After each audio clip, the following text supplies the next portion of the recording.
Welcome, everyone. We're going to do a little conversation on career paths. I'm going to focus on a number of different topics. I'm going to spend a lot of today really laying some groundwork on how to think about your future careers and in particular you as a worker in the economy. What does it mean for you to offer value to somebody? So we're going to have a conversation about value because really the way I'm going to approach this is, for today at least, is really about compensation levels. How do you get paid? Why do people get paid?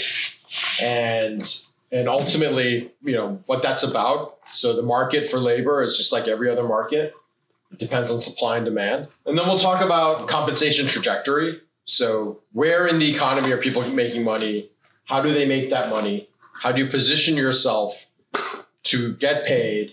And then ultimately, how do you execute on a plan to drive forward your career? And then what would be the next steps on that? Just my background and a little conversation about me. I grew up in New York. I have a number of degrees, including an advanced a law degree from Yale Law School. I've been active in a number of different fields and successful in media, technology, finance, and law. So I'm quite familiar with sort of the upper end industries in our economy. And most importantly for this talk, I'm both a supplier and a consumer of labor. So for my law firm, I offer services by the hour to banks and hedge funds. So I sell labor, but I'm also hiring people all the time. So I'm purchasing labor all the time. I've hired over 100 people and managed for my own personal business and paid out, we'll call it, many tens of millions of dollars in payroll. So I've gone through the mental process of what you consider when you pay someone and what you would pay somebody to do something. And at the same time, I've gone out and argued that I should get paid, right? Or my team should get paid. So I've been on both sides of the equation. So the most important thing about understanding comp is to understand and really internalize the concept of value. And so this is a general, there are many different definitions, but I thought this general definition was good for today's purpose. It's, in this case, the importance, worth, or usefulness of something as perceived by an individual or group based on their needs, beliefs, goals, or preferences. Value is something that's kind of amorphous, that's primarily dependent on perception. It's subjective. That's the most important thing to understand about value. A lot of people have a hard time with this.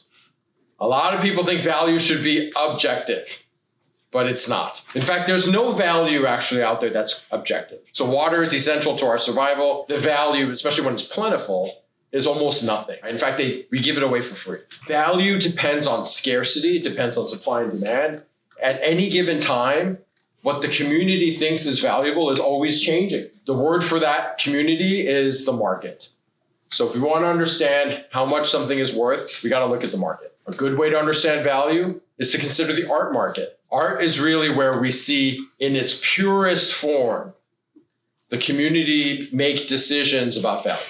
Markets almost never factor in morality, fairness, values. And there's a very good reason for this, because a lot of people have a problem with that. They're like, it's not fair, or I work so hard, there should be fairness involved, or morally correct outcomes, or my moral standards should result in the community valuing something more highly, is a common argument. What we have to keep in mind here is that money is the world's currency. I'm not talking about objective value. I'm not talking about value as a person. I'm not talking about value before God. What I am talking about is money, and money is the world's currency. So it is not God's currency. It's a very important thing to understand, okay? And Jesus himself says, render to Caesar the things that are Caesar's, and to God the things that are God's, meaning money is not God's. God doesn't care about money. And this is very important because when people start their career journey and they think about how much money they're getting paid and they think about how much money they're not getting paid, it quickly becomes a moral conversation. It becomes an issue of justice. It very quickly becomes very personal. And we start moving away from this value-based analysis. So for example, in the nonprofit world, people think, well, I'm doing so much good. Why am I not making any money? You didn't choose an industry where cash was a primary consideration. That's why you're not making money. Cash is the world's currency. So if your objective is to make money, then you need to look objectively at what makes money, meaning what do we value as a community? And then if you offer that value to the community, you will make money. If you don't offer that value to the community, you're not going to make any money. What you may be doing may be very valuable by other metrics, but it's not going to be financially valuable.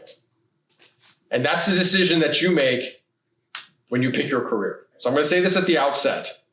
It's very, very important to understand this, because very quickly you make some life decisions, doesn't go your way, and now it becomes a moral justice, life treating you unfairly type of analysis, and that is not where you want to end up. So recently we've seen this banana in the news. This is a very famous piece of art. It's called Comedian. So an Italian artist took a banana, duct taped it to the wall, and now the official version, and there's more than one of these bananas, by the way. An official version of this sold for $6 million.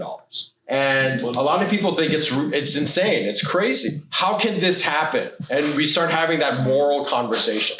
The reason why it sold for $6 million is because the community values this thing for $6 million. One day the community might not value it at more than the value of a banana. Or one day it might be $60 million.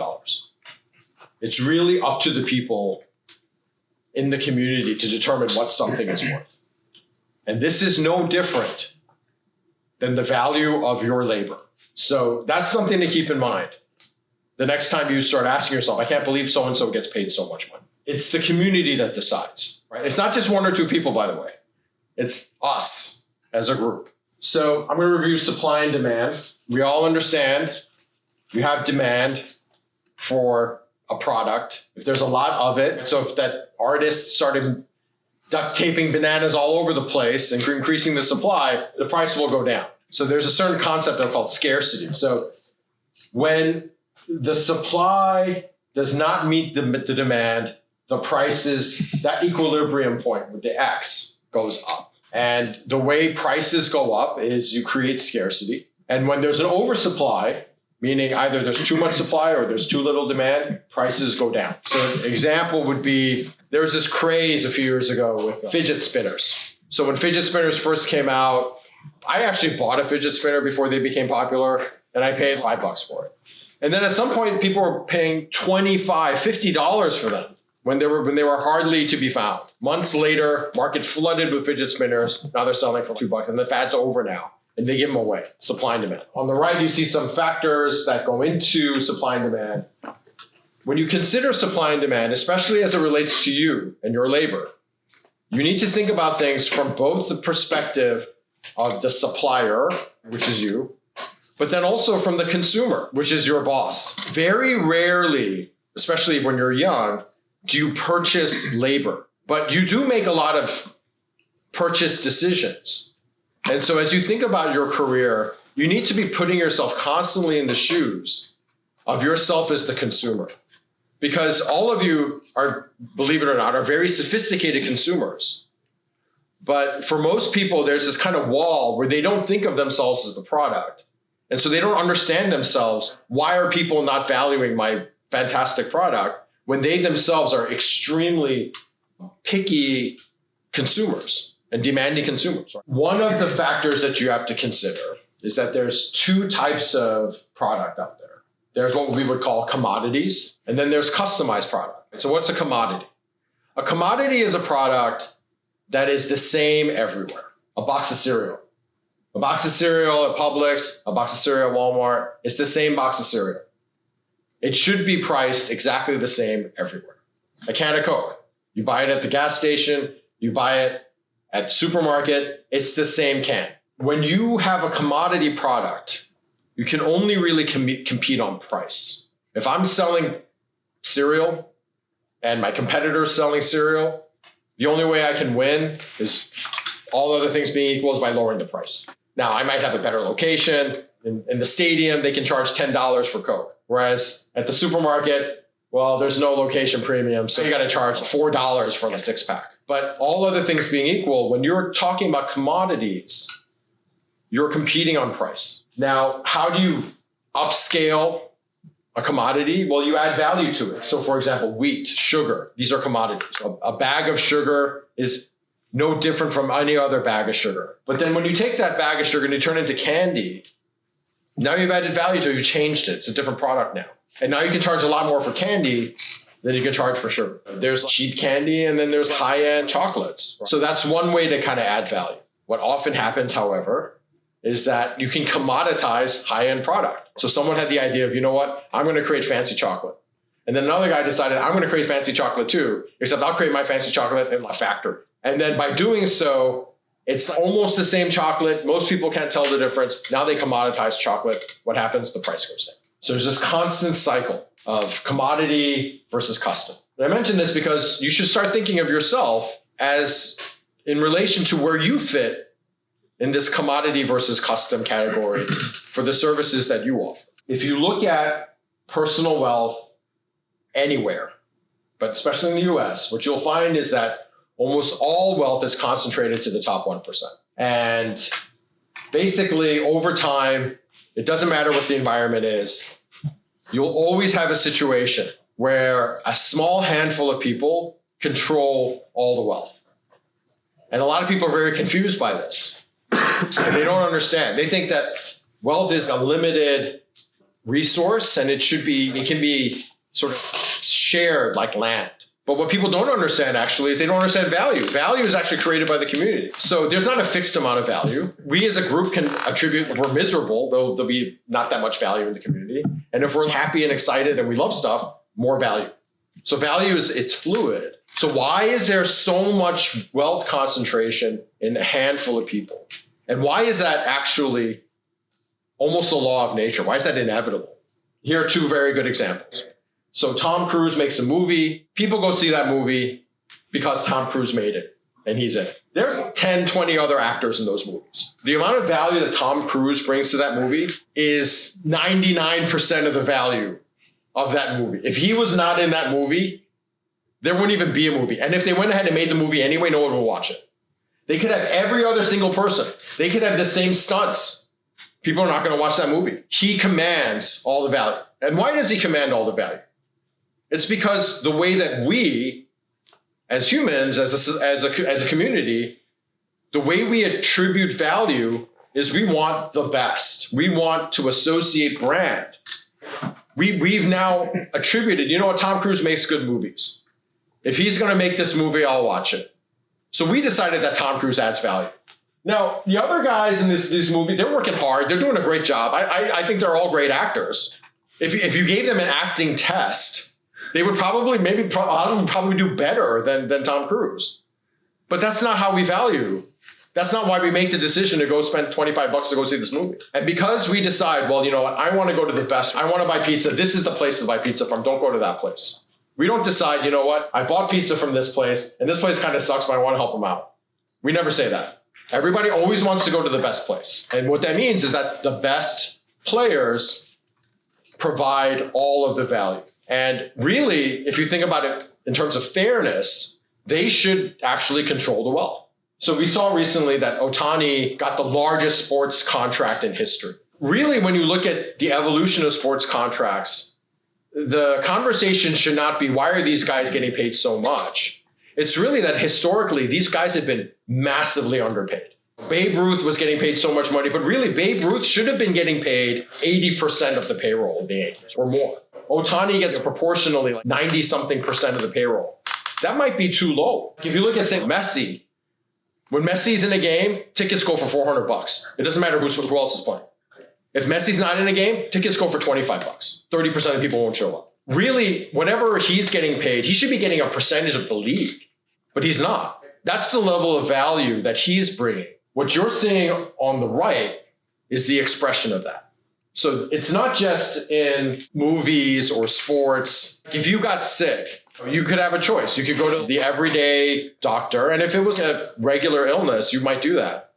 But if it was a life-threatening illness, a lot of people, they want to go to the best guy, right? So you hear these stories of Saudi princes will fly to go see someone at the Mayo Clinic. I mean, honestly, that guy he's not charging enough.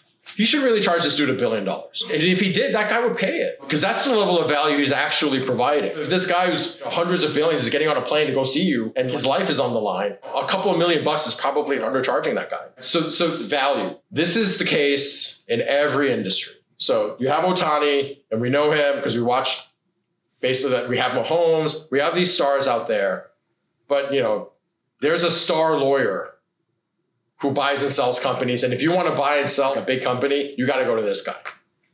And there's a star lawyer who's the guy that you want to hire if you're in serious trouble. And there's a star doctor, the guy that you want to go to if you have a life-threatening illness of type A. And then there's a different one for type B and for type C, type D, type E. Down the line. There's a person who's the best bathroom designer. And if you're a billionaire and you want the fanciest bathroom, you've got to go to this guy. In every industry, those people who are at the top and provide the most value, they'll get paid custom once-in-a-lifetime amounts of money. And everyone else whose services are just like everyone else's, well, there's a word for that. It's a commodity. If I could go to this designer and you're pretty much the same as every other designer, then really what you're going to get paid is we're going to look at all the designers out there, who's the cheapest designer, and everyone's going to get paid around that guy. There is a tension here where you have to kind of balance your efforts to kind of be unique and special with what's possible and the industry that you're in. Because not everyone gets to be the best. So I have a friend who's actually a very successful lawyer, but he's always been a musician. He decided to release an album. He's not going to do this for his career. He's not doing it for money. He's doing it for fun. He's got 25 monthly listeners on Spotify his first month. And he's very excited by that because this is not going to be his career. He's not planning to make a living off of that. But there are musicians out there who are at this point. Everyone starts out here. And to break through from here to a point where you can actually pay your rent with this is very, very hard. The middle picture is a guy named Colby O'Donis.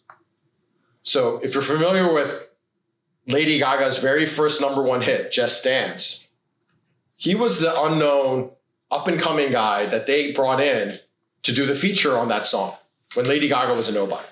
So Lady Gaga was a nobody, but she had a lot of potential. They said, you know what, this guy he's the next big star. He's also kind of a nobody, but he's at the same level as her. We're going to have him come in to do the feature, and he did. And I think he did a great job. He was never able to get anything off the ground since then.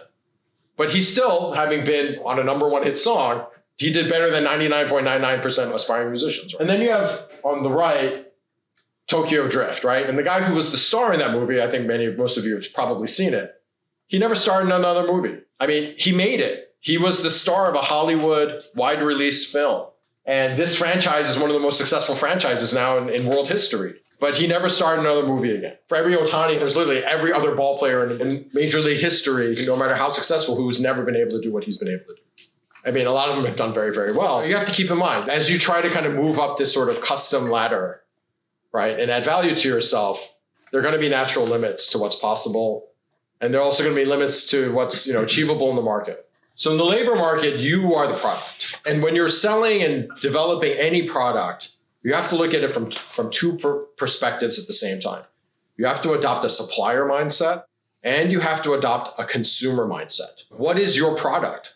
What is your value proposition? Really, what are you offering people? What is your brand value? So everyone has a brand. You have a brand in school. The teachers have a particular image of you as a brand. Your classmates have an image of you as a brand. You can tell this when you look at who do people want to partner up with if there's a group project. There are going to be the kids, this kid probably isn't going to do as much work as me, or he's not as good as the other kid. If only I could partner with so-and-so. The better kids generally partner with each other. That's brand value. If there was a box, what would be on the back of your box? And how unique are you, and how can you differentiate yourself from others? On the other side, if you're an employer, so if you were going to hire you to do something, what is your employer thinking?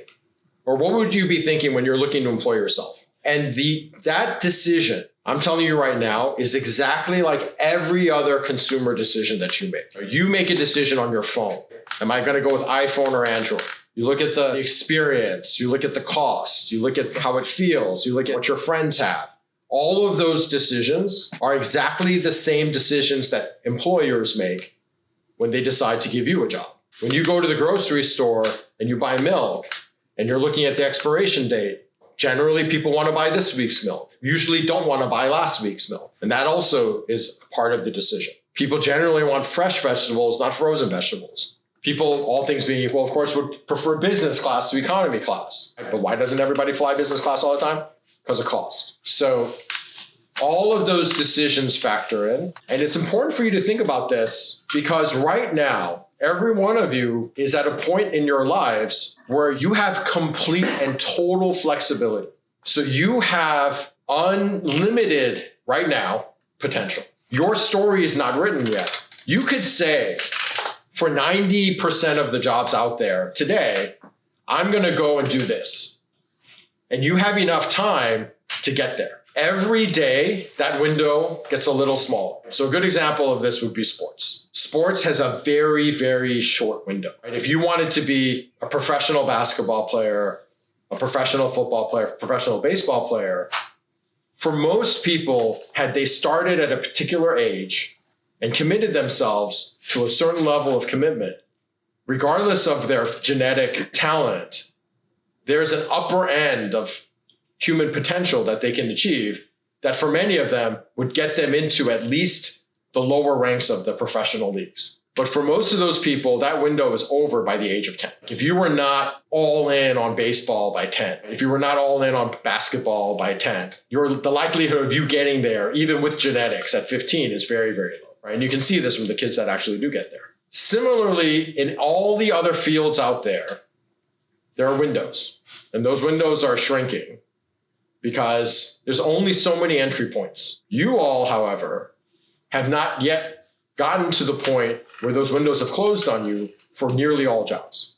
And that's really a very special position to be in. And that's something that you would, if people could pay money to do a reset, to get to where you guys are, they would consider it very valuable. Many billionaires would give up everything they owned, especially if they were like over the age of 70, just to give it another try if they could suddenly wake up tomorrow and be 16. You're this multi-billionaire, and you're 75, but you could be a broke 16-year-old tomorrow. I think almost everyone would be like, yes. The opportunity that you have as a result of time and the amount of time that you have in front of you is really, really, really valuable. And at the same time, if you exploit it correctly now, you can extract that value. And if you let that time slip away, you don't get it back. So right now, all of you are at ground zero, meaning the only value that nearly all of you can offer is unskilled labor. And that's sort of the default product that humanity provides. You show up, you can do whatever you're told to do with a minimal amount of instruction. And there's a market for unskilled labor. And there's a pretty high demand for unskilled labor. You can tell by sort of looking out. It's a highly commoditized service. Nobody really cares about your credentials. Although there's certain types of unskilled labor that involve more, we'll call it lifting and all that. So they might want to know if you can lift more than the next guy, and then you'll get hired on that basis. But it's not such a differentiator that they'll necessarily pay you more for it. That's a service product where you're charging usually by the hour. Although you might charge by the project. So when you're providing services, you generally can charge either by the project or by the hour. So most doctors, for example, will charge by the project. You go in, you get treated, there's a cost for the treatment. Lawyers, on the other hand, generally charge by the hour. If you're selling time by the hour, your ability to make money is limited not only by the value of the time you're selling, but also by the clock. So most hourly rates start at about $10, but it can go into the thousands. So most people, if you're working full time, you'll have maybe 2,000 hours in a year to sell max. So at the bottom of this range, that's 20 grand. So that's around where entry level wages are. At the highest end, so you're the top professional in your field, it's very, very rare to get paid more than $1,000 an hour. And there are very, very few people who can get paid that. But even for those guys, if you think about it, well, if they sold 2,000 hours in a year, the most they can make is $2 million a year. And most of those people in the top 1% are making more than $2 million a year. So how are they doing that? Another way to make money is to basically use your skill and talent to create product. Back in the day, people used to make clothes for people, or you can make food for people. You sell the food. The problem with that is that also involves cost. So you got to you got to get the materials, you got to inventory the materials, you got to have the tools. So generally how people get paid is they scale. And to some degree, at some point, this requires you to be an owner or part of an ownership group. So how do you scale? Well, I only have 2,000 hours to sell. But if I have a team of 5 people, now I've got 10,000 hours and I can sell their time. Or if I'm making a product, well, I was only able to make, 10 products a week, but I can work with a factory and I can now make thousands of products a week, right? That's scale. And then when you do that, you're running a business basically. So this fundamental difference that comes from working on the clock is the difference between owners, employers, and employees. Generally, the employers are the owners, and the employees are the workers, and the employees work on the clock, and the employers work at scale.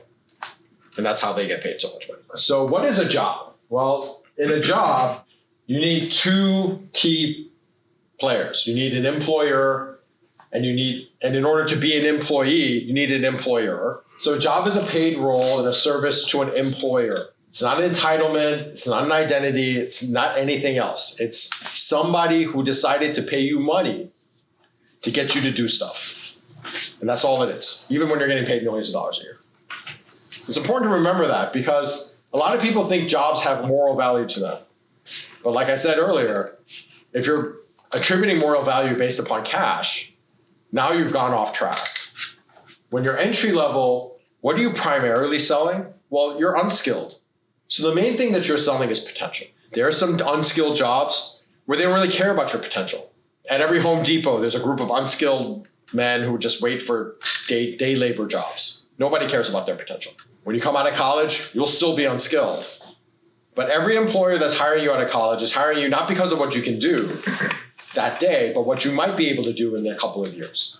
They're basically paying for potential. Based on your role and employer, you will develop skills. And those skills allow you to move up the value curve. You now start to provide less of a commoditized service and more of a custom service, which allows you to command higher wages. Based on the skills you're developing, what is the market value for those skills? And that's ultimately going to be determined by supply and demand. When you're considering your job environment, you got to look at it from the employer perspective, the person who's cutting the paycheck. And you have to remember, just like in sports, so there's this year's draft class. Next year, there's a new draft class. The year after that, there's going to be another draft class. If you're operating and performing at the level of a rookie, well, there's a new rookie next year. And eventually, they're just going to replace you with the new rookie. And that's exactly the same in the workforce as well. There's no guarantee that just by being around, your employer is going to find value in you, unless you're actually developing additional value while you're there and offering a different type of service while you're there. This is important because a lot of people assume, well, I got into a job and I've been here and I've been doing the same job for years. I should be entitled to a raise and a promotion because I've been here because of seniority. But really, nobody wants to hire someone and then pay them more. Again, from the employer perspective, each employee is like a subscription service. You sign up for Disney Plus and you're paying $10 a month for Disney Plus. Nobody wants Disney Plus for the price for Disney Plus to go up. When Disney raises the $10, a lot of people are like, maybe I should cancel the service. Am I really getting $10 a month out of this service? This is the mindset of the employer, except employees are the most expensive subscription product out there. I mean, even a low-level employee is going to cost $30,000 to $40,000 a year. There's no product that you subscribe to that's going to cost you $40,000. It's like buying a car every year. Are you getting that much value out of this person? So that's the kind of equation that you should start thinking about as you start thinking about yourself and how you want to add value and actually make more than $40,000. Once you have exchanged potential for value, your worth will be determined by value and not credentials. So there is an overvaluation by young people in credentials. If I get these degrees, if I go to this school, blah, blah, blah, blah. And that stuff matters, and we're going to talk about that. But you have to understand why it matters and when it matters. Over the course of a very long career, if you're 22 years old and you just graduated from college, all you've got to offer is I went to this great college. But if you're 42 years old and your whole thing is that I went to Harvard, then that means that things have gone very badly for you. It means that you have nothing to offer in terms of actual value. What you want to be doing is shifting as quickly as possible from selling potential to selling actual value. So an example of actual value is your plumber, your gardener. I don't care where my gardener went to college. What I care about is how good does the lawn look. I don't care where my plumber went to college. I just want him to do the job. If he's going to do the job as well as or better than other plumbers for the same price or lower, then he's my guy. I'm buying value from him. And similarly, whatever field you guys end up in that field, you're offering value. And if you're out competing in the value that you offer, then people will hire you to provide that value. And if you're not, then they'll hire someone else. I mentioned college degrees. College degrees are both everything and nothing. And what do I mean by that? So I talked about entry-level workers sell unskilled labor plus potential. So you have to understand what happens when you hire out of college. Most colleges add zero value, no matter how good the colleges are. They just don't add value at all. And people have accepted that. So what good are they? Well, hiring is a numbers game. When you hire a lot of people, what you've discovered is this. There are a lot of people who are smart. There are a lot of people who are hardworking. There are a lot of people who say that they're smart and hardworking. And there are a lot of people who actually genuinely intend to be good workers. And then you actually hire them. And what happens is if you hire someone and they've got all this potential and they genuinely wanted to work hard, what happens in the real world, what happens is, well, they don't like what they're doing and they're not happy about it, or they had some problem in their personal life, or they want to move to another place, their family moves somewhere else. All kinds of things happen to people in the real world for reasons that are completely outside of anybody's control. So what that means is that if you need one person, you can't just hire one guy. Because you're going to hire a guy who may be great, and maybe that person is great for 6 months. But then that person has something going on in his or her life, and then they're not here anymore, and now you got to hire somebody else. So what do you decide to do? The way I'm going to fix this problem is I'm going to hire 2 people. And what people have discovered over the years is, you know what, I can spend a lot of time trying to figure out who those 2 people should be. But if I'm hiring, and generally hiring just a couple of people, you can make pretty good guesses about how good those people are going to be. When you're hiring dozens of people, hundreds of people, it becomes almost impossible to predict who's actually going to be good. I mean, you can make some general predictions, but your ability to actually really predict who's going to be good is very limited. A good example of this is sports, okay? So every year, professional sports teams spend millions, tens of millions of dollars on staff, and not just 1 or 2 people. They have entire armies of scouts. The media has people who've been just looking for sporting talent for decades. They're paying for all kinds of data services. They've got people looking at millions of hours of tape. They're considering every single draft pick. They're looking all over the world. They're watching every person's game from high school on. And then what happens? Bring them in, and these guys are working hard. And the percentage of success of any one of those guys actually working out is less than 25%. Top 10 draft pick, 6 plus 7 of them will just sort of wash out of the league 3 or 4 years. And then the 3 or 4 guys that become stars are very often guys who are way down in the draft. And you thought, I didn't expect him to put on 20 pounds. I thought he had weak ankles. Everyone thought Steph Curry, weak ankles. He's not going to last. A double-digit number of teams passed on it. The greatest shooter in NBA history, no one had any idea. Tom Brady, Brock Purdy, the last guy in the draft. Meanwhile, think of all the other guys that got drafted before Brock Purdy. And where do they end up? It's no different in the job market when big companies are. So what do? They hire in batches. So if I need 100 people, what I'm going to do is I'm going to hire 200 people. And the guys who work out will work out. And I'll just try to get rid of the guys who are not working out as fast as possible. That's how I get to my 100. I could sit here and try to really find the right 100 people right away, but that's a lot of time and effort, and my success rate is pretty awful, and I've just given up on that. But I know that if I hire enough people to get a multiplier of what I actually do need, I will end up with the right number of people eventually. And that's where everyone has ended up. And this is why college is everything. Because when you're looking at thousands of resumes, you've decided, you know what, I'm not going to try to find the best worker. I'm just going to hire the best 200 guys or the best 400 guys. So how do I do that? I'll take the top 25 colleges and I'll look only at people from there, and then I'll filter So you just create filters. We're getting X thousands of resumes from top 50 colleges. Generally, I only need 200 people. What am I going to do? I cut out the bottom 50. And then what do I do with the ones that I got? Well, let me just create a GPA cutoff and I'll just cut out. I'll cut out until I get to about maybe 400 resumes and then I'll read those resumes, right? Now, there's no question that in that pool that got cut are good people. And if you could only hire from that pool, people would be totally fine with that. But you got to make a decision. So that's how you decide to make the decision. You may not even know which colleges were in the top 50 when you made this decision, but you gotta filter it down somehow, because I'm not going to look at 4,000 resumes if I only need to hire 200 people. It's those types of little things in the beginning, because people are hiring based on potential and not value, where stuff like your degree and where you went to school, that's when it matters, and for no other reason. Once you've kind of passed the 5 or 6 filters and you're one of the few resumes that they actually do read, then your chances of being hired are extremely high.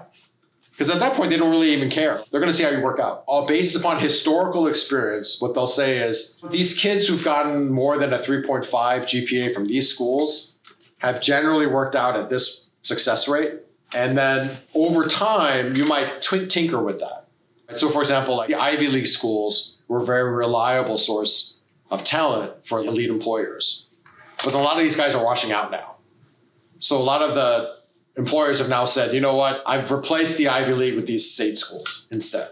What very rarely happens is someone actually goes through and really looks at your record for ordinary jobs. That will happen if you're competing for a very elite job or if you're applying to a small company.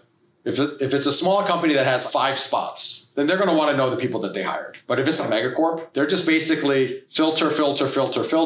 People come in and then they have a check the box process, and everyone that passes through the last round is hired. But the guys that get cut along the way, they'll find other jobs. We can't be sitting there looking at each individual person. So it's both everything and nothing, right? At the same time, once you're in, nobody cares where you went to school. Because you know what?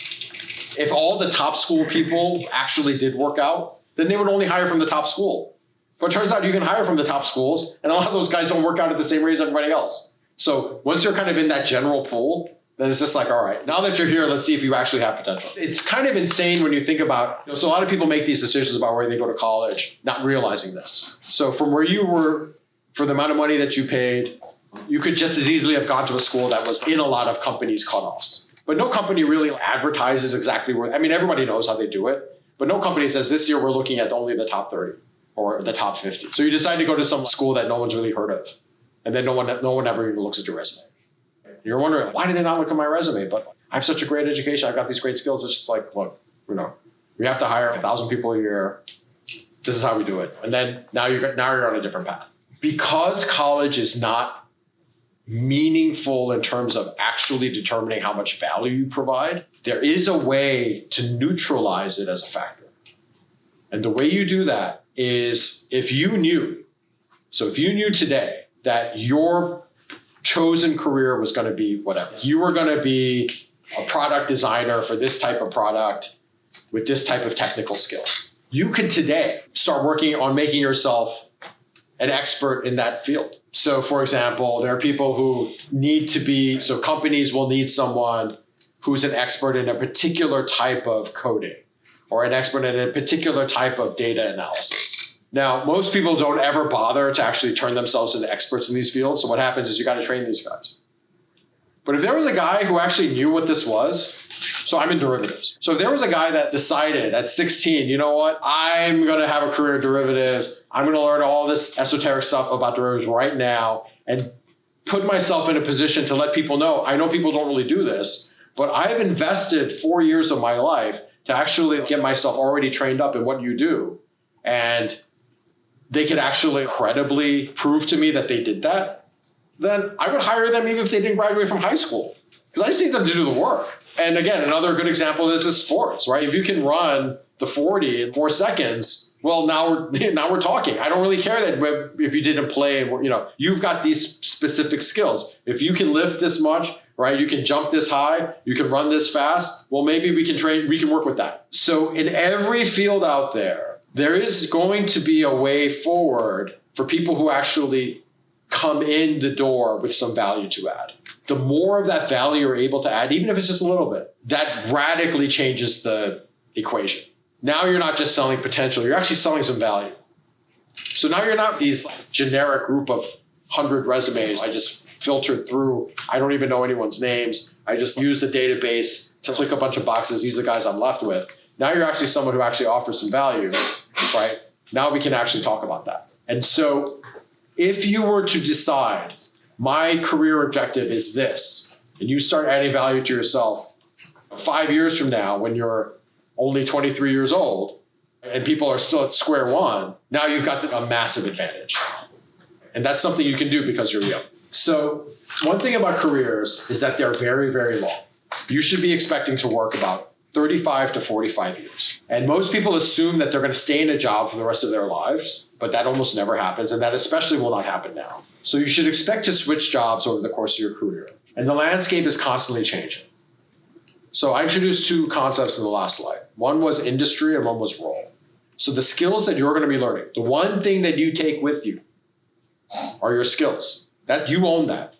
You're the owner of your skills. That's your value proposition. So your skills will be determined through a combination of what your function is, what your role is, and then also who you're working for in terms of, are you in the tech industry? Are you in the finance industry? Are you in the food service industry, et cetera? What leads to success, all things being equal? The number one factor is the industry. You want to be part of a rising tide. The year 2000, the internet boom was starting. Everyone knew tech companies are going to be much bigger tomorrow than they are going to be today. Nobody knew how big, but they definitely knew bigger. So if you joined tech in 2000, just by being in tech, you were going to have a great career. And pretty much everyone who joined those companies in any kind of decent capacity ended up making phenomenally large amounts of money and retired in less than 45 years. Most of them retired in 10 years, especially in the first wave. At the same time, the same amount of work in an industry that's dying or that's stagnant, it's going to be like you're climbing uphill every day of the week. Right? You're fighting against all these trends. So if I was going to be in auto manufacturing today, I'm now signing up for really all of the future successes or failures of the auto industry. Unless we think that the automobile manufacturers are going to do better in 20 years than they are today, I'm signing up for whatever journey they're on. And at the same time, if I'm signing up for AI, then AI is going to be bigger tomorrow than it is today. We just don't know how much bigger. In growing big companies are growing. They need to hire. They need to retain people. People get raises. There's new money coming in. They're making more money tomorrow than they did today. They have more money than they were originally planning to spend.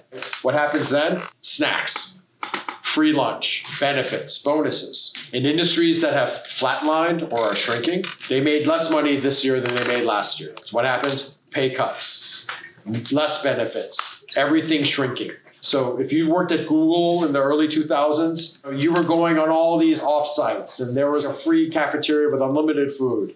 There were all these benefits and you could use car service as much as you wanted to, and you could go on as many business trips as you want. But Google today, right, now you got to pay for the food. And now the question is, how much more are you going to pay tomorrow? The snacks are gone. The offices are smaller. They're shrinking the footprint. It's still huge. It's still making lots of money, but it's not growing. And it might not be growing again for a long time, or maybe never. That's not an environment that you would want to be in, all things being equal. The second piece is role. So you could be at Google, you could be at Apple, but there's a big difference between being at Apple and being an engineer, and being at Apple and working in the Apple store. You could be working for the Yankees, or you could be working for the Yankees by being a player, or you could be a coach, or you could be part of the front office, or you could be the guy that's working the concession stand. And those are very, very different jobs. So you want to be part of whatever industry that you're in. You want to be part of the core piece of that industry that's making the money. That's where you want to be. If you're working at Apple, you want to be an engineer. You don't want to be in marketing. You don't want to be in HR. You don't want to be in accounting. You want to be an engineer. Now, if you're working for an accounting firm, yeah, then you want to be an accountant at an accounting firm. Well, you don't want to be the HR person at the accounting firm. So there's this concept of what is it that the firm is doing and where is the firm adding value? If you are at a top place and you are working in the area that that firm adds value and you're developing the skills and you learn what that group does to add value, now you've added that value to yourself. And that's the path that you want to be on. The person that knows how to make the iPhone is a very valuable person, much more valuable than the person that knows how to sell the iPhone. So people massively overestimate effort. There's a lot of effort involved. The thing is, everybody works hard. So you're not going to get, like, these are very competitive environments. So you're going to have to all work hard. So, work effort eventually all kind of zeroes out as a differentiator. So what differentiates then the people who are successful in these environments and the people who are less successful? Well, most importantly, being in the right role. So you're on the track to learn the business that company is actually doing.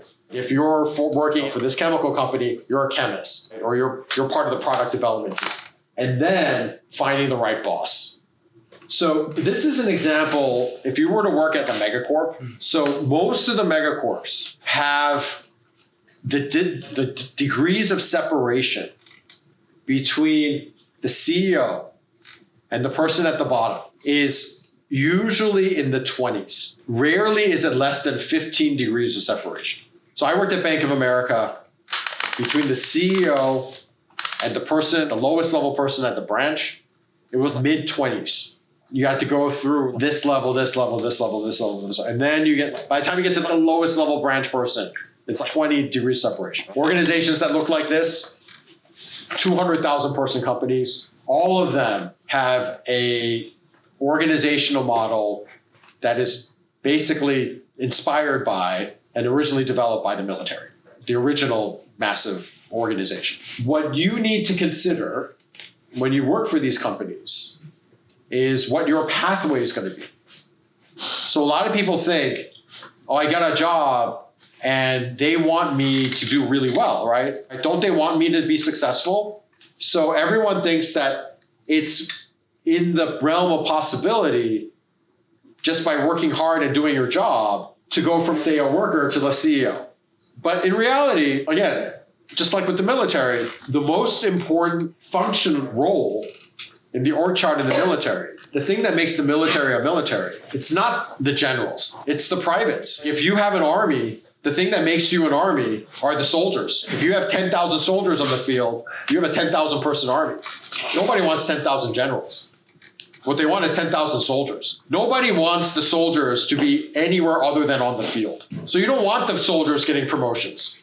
If everyone got a promotion and they were not on the field, then there's no one left to fight. So we want the workers on the field fighting. We need the workers out there working. So when do you promote people? When you have to. You don't promote people because they deserve it. You promote them because you need them promoted. I need someone to manage this group. So I'm going to have to take someone who really should be out there doing the job of the company, but now I'm going to have to give him a promotion. So from the perspective of the boss, every time you promote someone, you've taken a loss. You need the factory workers working the machines. You don't need someone supervising them. Ideally, there would be nobody supervising them, and 100% of the workers would just be working the machines. That dynamic results in this.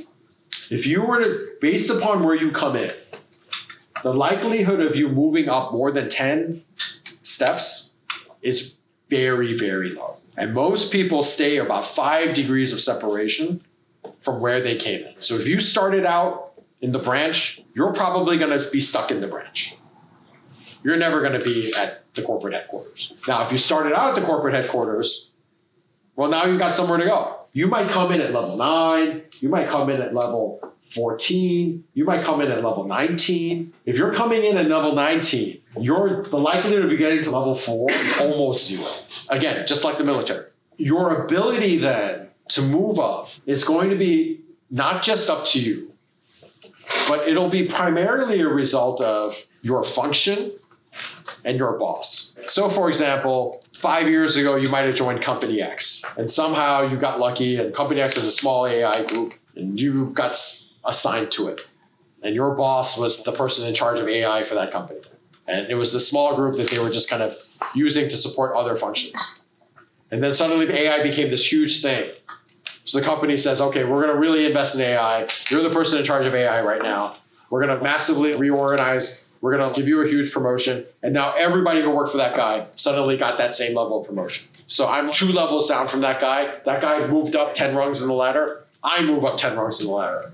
I'm still 2 levels below that guy because he's now a director. I'm now a senior manager. That's how it works. So what this means is that if you're going to work at a big company or you find yourself working at a big company, you need to be very intentional and be planning out. What's my entry point? Am I coming in at the bottom? Because if the answer is that, yeah, you came in at the bottom, then you need to find a way out and then come in the middle. What you're not going to do is you're not going to upstream 20 plus levels of separation. I mean, it's happened, but that's very rare. Right? And it also means that something is very wrong, like massive disruption, global financial crisis, that kind of level of disruption. So this is a chart that shows the top 20 companies by market cap. And market cap means by value, right? By overall market value, basically over like a 35-year period. So in 1989, the biggest company in the world was Industrial Bank of Japan. And if you look at the 1989 list, you're going to see a ton of Japanese companies here. Toyota was the number 9 company in the world. By the time you get to an American company, number 5, Exxon, number 6, GE, General Electric. They were huge. 10 years later, most of these Japanese companies are gone. That was just 10 years. You got a handful of companies still carrying on. Exxon's in the same spot. But now you've got all these basically technology companies coming into the picture. 1999. That makes sense. We're in the middle of the first dot-com boom. Look at where Citigroup was at number 13. At that point, Citigroup was the largest US bank. They weren't even on the list in 1989. 2009, it's almost an entirely different list. And where's Toyota? Now the Japanese are just not even on the list. And we now see more financial corps, oil and gas still very strong, but now we're seeing some internet companies. 5 years later, even the same level of change, 5 years. And then now we see even just as much change between 14 and 24. So what can we take away from this? Companies, industries are constantly rising and falling. Your careers are going to be 45 plus years long. So if I had graduated and I got a job in 1989, I'm still working, by the way. And if I got a job at the Industrial Bank of Japan, where am I now? I basically got in at the top and rode this wave of economic decline for 35 years. And my career was very, very difficult. And if you go to Japan and you read about the situation there and their economic environment and their difficulties, you'll find that that's exactly the life that everybody's had in Japan. It doesn't matter how smart they were. It doesn't matter how hard they worked. That's the power of industry. At the same time, if I'd signed up with some no-name tech company in 1989 and just rode bouncing from tech company to tech company, by now, like assuming I'm still working, now I've gotten all these promotions and I've cashed out of all these buyouts and all these mergers and et cetera, et cetera, et cetera, right? Now, if you come in now, are these companies still going to be the top companies 10, 20 years from now? What's the likelihood that Meta is going to be on this list in 10 years? I wouldn't bet on them. Once you pick an industry, and you're not wedded to it, but you have to realize every decision you make, you're basically locking in to a set of skills. Once you've decided football is your sport, if the NFL tanks, then your contract is not going to be as big the next year. But if they have a great television contract, everyone gets a raise. But you got to make a decision. You got to pick. You got to pick a path. You got to pick a set of skills. And then once you pick those skills, you got to add value to yourself as fast as possible. And once you do that, then you can basically move around within that industry. And then if you have exceptional value, you can even move across industries. Now we're talking compensation. So this is the upper end of compensation. Okay, this is about as much money as you can reasonably expect to make coming out of college and getting a regular job. So over the course of 20 years, what does that look like? Well, I'm going to start from the right. So this is the government pay scale. This is the upper end of the government pay scale. So government jobs start at about the mid 30 to 50s. As you move up seniority, comp goes up, 10, 20 grand a stage. If you're coming in at the bottom at 30 grand, for you to move up 10 levels to make 100 grand, I mean, that could take 25 years if it even happens. You just can't assume just by putting your years in that you're going to get the promotions. So if we take government as sort of a baseline, then working all the way from the left, these levels are sort of, we'll call it the top 20% of the Fortune 500. And what is that? That's corporate America. GE is no longer on this list, but if you were an executive at a similar company, and if you got a corporate position at Pepsi, you would be on this sort of track. Generally, in terms of salary, the industries that pay the most money are going to be finance and tech, up to down. So finance, you basically have two levels. There's the back office and there's the front office. What's the front office? The front office are the guys that make the money in any company. These are the guys that are close to the money. They're the ones who are actually making the money. The back office are the guys that help the people making the money. You can see kind of an immediate gap between the people who are actually making the money and the people who are supporting the money makers. And then the FANG engineer, that would be Facebook, Apple, Amazon, Netflix, Google. The engineers, and those are the front office guys for the tech companies, that's their general trajectory. So with all of these jobs, the key to sort of getting on the track is getting in at entry level. If I want to get a FANG job, generally I need to be on some kind of engineer track. I need someone to put me on that track, even if it's not necessarily Facebook or one of those 5 companies. If it's a similar company, once I'm on the track, once I'm building the skill, then I can try to move over, and these guys will set the level. For the Fortune 500, this is everything from services to manufacturing. So each one of them has their own kind of mini track. So if I work for Exxon, I'm not necessarily going to be able to get a job working for Target. But depending on my role, maybe I will. Maybe in HR, that'll translate. Of course, that's a back office position. The key takeaway when you kind of study these numbers is that the trajectory that you originally take based upon the industry you choose can have massive, massive earning consequences. So most people in their careers are going to max out at the mid-level stage. So by just kind of doing just general work, being a good employee, being a good worker, you're going to get to maybe the mid-level point, and then moving beyond that requires a combination of skill, exceptional skill, and luck. And when I say luck, I mean it's going to be up to finding the right boss. So it's very, very rare in these companies that anyone just kind of operates independently. So human beings have a sort of natural organizational model that we follow when we operate in groups. And that organizational model it looks like feudalism. So I don't know if you guys have watched mob movies or you watch movies in the Middle Ages, Game of Thrones type of thing. So you'll have a leader, and then you have the leader's key deputies. And then those deputies, so you have the leader, and then you have captains. And then those captains have key guys. And then you have the soldiers. Big companies are exactly the same way. So you're going to be part of a group, whatever group you get hired into. The guy that you report into, that guy has a leader. And then that other guy, your boss's boss, that guy has a leader. And then ultimately it's going to tie into one key guy. And that one key guy is the person who's running this group of 25, 50, 200 people. If that guy gets a promotion, everybody gets a promotion. If that guy doesn't get a promotion, if he gets fired, everybody gets fired. And that's how it works. You're not going to really know going in most of the time, unless you have a friend who works there, who the people are and who you should work for. But if you can figure that out, knowing that this is how it works, and do a little bit of research, that could be all the difference in the world. And that's really the reason why someone will move from the mid-level to the senior level. So that person's boss got moved from director level to C-suite. And now he gets to pull in his team. That's sort of the elite comp range of the Fortune 500. Obviously, there's more higher paying jobs. It's generally about as reasonably high a job amount as you can expect to get paid.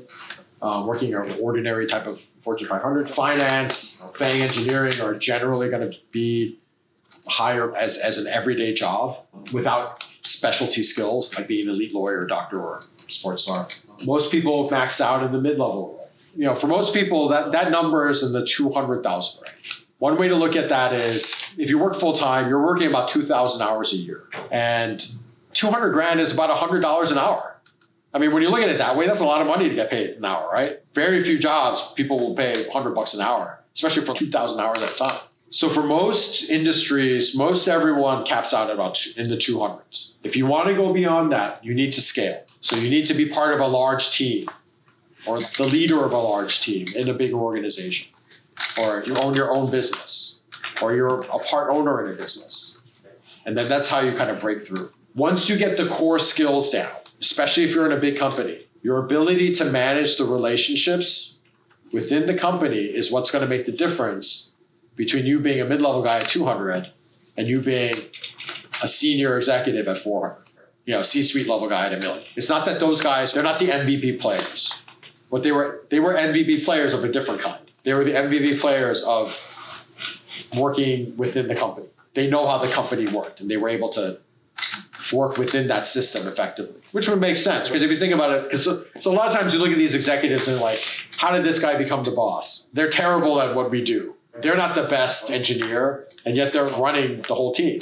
At that level, they need to be the guy. If one person's a fantastic engineer and another person's really fantastic at getting engineers to do stuff, the guy who gets the engineers to do stuff is the boss. Over the years, I've given a lot of advice to women in tech. So there are a lot of women who had the ability to code, and they're just not as good as technologists as a lot of coders, and they think that they're not going to really develop. But having been in tech, what you know is that in a lot of, especially these big companies, is if there's an engineering team of 5 people and they have to build a product, all of them have to work on the product and they need to code. But they don't get to decide what the product is.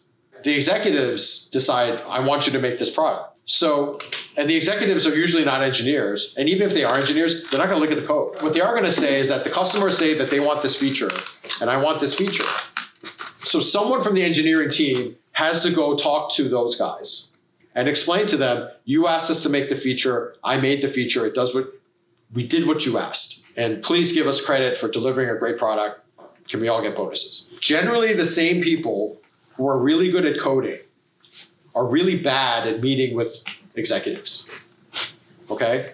They hate it. They think these people are stupid. They don't understand how it works. They don't want to sit there and listen to them and listen to their irrational requests, et cetera, et cetera, et cetera. So they're going to have to pick someone on their team to go and actually attend those meetings, which they hate attending. And that person is the person who's going to have to stop coding and go talk to people. Well, generally, women are better at talking to people than the guys are, especially among engineers. So what happens? That person's the boss. And everybody wants that person to be the boss. Of the 5 of us, I don't want to talk to the executives. You go talk to the executives. Now you're the boss. We'll just sit here and code. And so sure enough, the people that I've suggested go off and do this, they're like, well, I'm not the best engineer, blah, blah, blah. They all became the boss because they're willing to go and have those meetings. And they'll talk to the product people, and they'll go talk to the marketing people, and they'll go talk to the customer, and they'll go listen to the complaints, and they'll explain blah, blah, blah. So that those are the skills at that level that start making a difference. But you can't get to that point unless you had the baseline technical skill as well. One thing to consider, now that we're talking about money, there is one pathway that takes you into the 500,000 range just by showing up and working hard. This is the only industry in America where this is the case. And these are the major law firms. So if you come out of a top 20 law school and you work at a top 10 to 20 law firm, you'll be on this comp range. Right out of law school this year in 2024, those guys are making 250. So at the age of 25, they're now starting out at where most people max out at the age of 55. And then just by being around and surviving, top lawyers almost never get fired. But just by showing up to work, and it's a tough job, they'll get into the 575 range by year 8. And then that's where the floor that they'll be operating at for the rest of their careers. And many of these people will go on to 7-figure jobs. I would say that this is a group of people that is about, we'll call it, in the 2,000 to 4,000 number. So it's elite, but not inconceivably impossible to get into. If you're not in the top 20 school, you'll be working for law firms in the, say, 50 to 200 or lower range. Their comp scale is similar, but the lower you move down the ranks, there'll be haircuts. So instead of starting out at 250, you start out at 175, or you start out at 125. Once you're completely out of the elite group, then it's every man for himself. you could get paid $20 an hour. At that point, you're getting paid purely on value, right? So why are these guys getting paid $250, $275, $332? That's getting paid on potential. For the lower ranked law, for the lowest ranked law schools, now you got to actually show up and deliver. I know how to litigate cases. I know how to do this. I know how to do this. And how do you do that? Well, for most of those people, they work kind of for free. So I'll work for $50,000 a year if you teach me how to do whatever. Right now, you're paying your boss to get trained. So the pros and cons of big law. This is sort of the elites. Why are these guys getting paid so much? It's a version of what we saw with Otani and the top sports stars. There's a lot more transparency and data in the economy now. We know who provides the most value. So it's a lot easier now to identify these are the better lawyers. So the better lawyers get paid more. I would expect that over the course of your careers, in whatever field you end up going into, that there'll also be similar data that will more quickly identify who the better players are than the big tier players. And very quickly, value will start accruing to the better guys. In the big law track, what's attractive about it, and there's nothing else like this, where even if you work for an elite bank, you still have to go through all these hoops, you still have to survive, you still have to bring in big deals. In big law, you just basically show up to work every day and just do what you're told. It's the only job now. It's the only job where you can basically just go to work, do what you're told, and still get paid at that scale. Everybody else has to basically be a business owner or take risks. Taking a look at finance, there's basically two tracks in finance. As I was mentioning, there's the front office, there's the back office. The back office jobs are easier to get. They don't pay as much, but they're also easier to do. The front office jobs get paid more, but it also means that you're actually closer to the money. And what does that mean? They're all some form of sales. So you have to take risk. So if I can go out and I can convince companies to do these big deals with me, I'll get paid a percentage of that, which could be millions of dollars. If I can't convince companies to work with me, then I get paid nothing. Corporate America has a similar type of thing going on, depending upon the company, right? So depending upon the company's core product, delivering that product and being close to that revenue source is how you make more money. Supporting those guys, you make less money, but it can also be a little more stable. So you're going to give up some stability for that. The skills that you develop will also be in line ultimately with the role that you have, right? After a couple of years, your ability to move around roles pretty much disappears. So if you end up starting out in HR and you're in HR for long enough, now you're an HR professional, that's what you're going to do the rest of your life, or at least that phase of your career. Breaking out from that and starting over again becomes very, very hard. And why is that? Because every year there's a new group of guys starting from scratch, and everybody wants this week's phone. They don't want last week's phone. Investing in someone who's already been around for a couple of years doing something else, as opposed to just having my track, just bringing the new guys in, just having them do their thing, it takes a lot of work.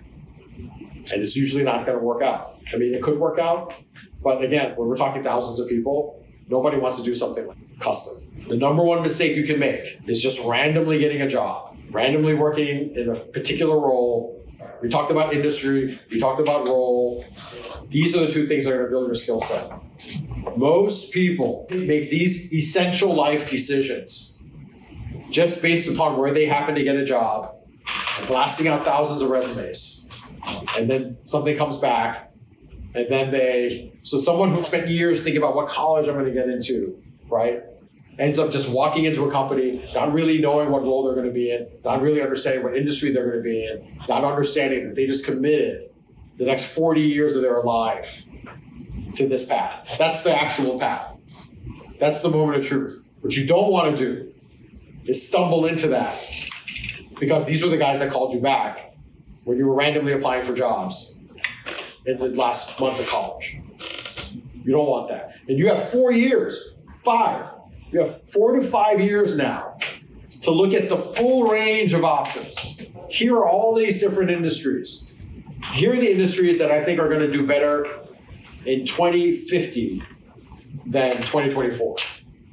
Let me filter those out, look at those guys, pick among those guys, well, who are the guys that are adding value? And then let me see if I can actually be one of those guys. You can be intentional about it. You can be intentional about it today. But what most people do is they do something else. They don't realize that this is how it works. And then suddenly they find themselves seniors, and they think all jobs are the same. And then they fire off hundreds of resumes. Some random company gives them a job, and then that's what they end up doing for the next 4 to 5 years. For some of those guys, that company happened to be Tesla when it was getting started. But for most people, that company might be GE, which was the greatest company in the country for very, very many years, until one day, all of a sudden it wasn't. And when it wasn't, it came quick. And then suddenly you're looking for a new job with skills that were not that developed in an environment, in an industry that's really not like, that doesn't have much of a future. No one values the skill set and experience that you spent 10, 15 years developing. You're trying to get a new start, but you can't because there's a new crop of graduates every year. And now you're trying to do a reset. That's a very, very hard position to be in. So what would be the next steps? So my strong recommendation is really think about pathways. Think about the skills that you want to build. Think about what's out there in the economy. Because you are young, you decide. You're the decision maker right now. You can position yourself now to be in the right spot 5 years from now, that actually to maximize your chances of success.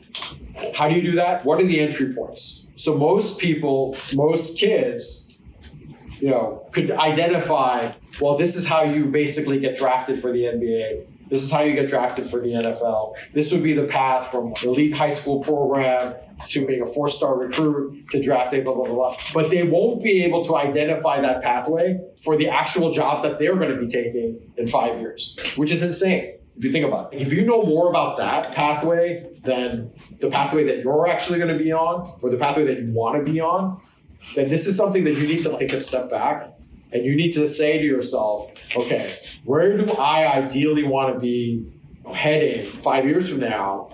And then I'm going to reorient my ship in that direction. That's not to say that even if you knew all this, there's no guarantee that it works out. No one wakes up one day and finds themselves drafted into the NBA. At least if you knew where you wanted to be, you could position yourself to actually have some chance of success some years down the line. Based upon that, right, then you can factor in school, then you factor in your major, and then you factor in experience. So people talk about internships. Do internships matter? Well, it depends. If you're in some obscure field where you need to actually learn some technical information and an internship gave that information to you, then that's great. That's value added. If you were just sort of sitting around doing nothing, the internship probably is not going to really matter. Sometimes the internship matters because it signals interest. Most employees don't work out of college, no matter how great their school was, no matter how great their GPA was. So if you can do little things now to indicate, you know what, I'm not just someone who applied to your job because I'm looking for a job and I don't really know what you do and I don't even know if I'm going to do this. But you're like, you know what, I know a lot about what you do. This is what I want to do. I've researched it. I'm familiar with what the skills are that you need. I know who's on your team. I know I've been adding value to myself, et cetera, et cetera, et cetera. I worked for your competitor, right? Now that's okay. So you actually want a job doing what we do here, and you actually bring something to the table. And if I spend the next 3 years actually giving you skills, I'm not wasting my time, right? At that point, I don't really care where you went to college.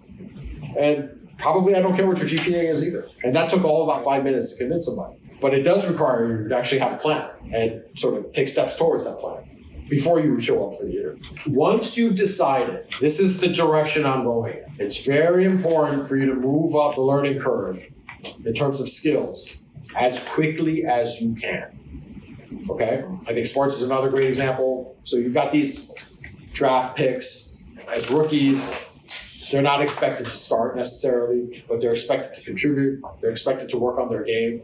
But in most cases, they have maybe a 2 to 3 year window. If we're not seeing you develop on D, if we're not seeing your 3-point shot get better, we're just going to go with the next guy. It's exactly the same way when you get a job.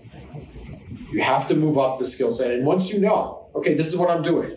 I'm part of this industry. I'm part of this role. This is the thing that I'm going to be an expert in. And I'm going to sell my expertise for the rest of my career. You want to become excellent as quickly as you can. And the sooner you add value to yourself, the sooner everyone else will notice this person's serious. And then at some point, what you're going to find is that someone wants to hire you, not because of where you worked, where you went to school, but I need someone to do job X, and you can do it. At that point, then, the negotiation is, well, job X is worth X dollars to me, therefore, I'm going to pay Y dollars to you. And then you can negotiate that. Once you're at that level, then now you're independent. Your company could fail, but you still get a job. And you can get laid off, but you have something to offer. You're your own business in a way. A big part of that, especially as you develop in industries, is so we see it, again, I'm going to use sports as an example. In the league, there's always going to be generations. There was the Manning, Brady generation. Similarly, when you get started in the workplace, there are going to be other people around, say, 5 years your age. And at a certain point, once you've decided, I'm going to go all in on this, those are the people that also decided that they're all going to go all in on that too. Getting to know those people, friends with them professionally, that's your network. You're both going to be working with each other for the next 40 years, even either at that company or another company. So what's going to happen? You're going to move up and get a job, and maybe you need someone to help you, and you knew someone who did what you did at the other company. So you hire your friend. Or you need a job and they hire you. You were working for a boss, your boss got a promotion, your boss moved to another company, you go to that other company with your boss. And then one of your friends gets a job at another company, and that's how your network starts spreading. And that network, because you're committed to being a professional in your space, that's the network that's going to keep everyone employed. You're going to refer business to each other. You're going to help each other make money. And that's going to be your professional community. But you can't develop that until you go and commit to a field. So a lot of people, they don't want to commit. Like, I want to see what my options are. Right? I'm 22, I'm young. All right, fine, you can see what your options are. But every year, the entry window closes a little more. And every year, the guys that are actually all in are building that network. So let's say you decide, all right, at 26, now I know what I'm going to do. Right?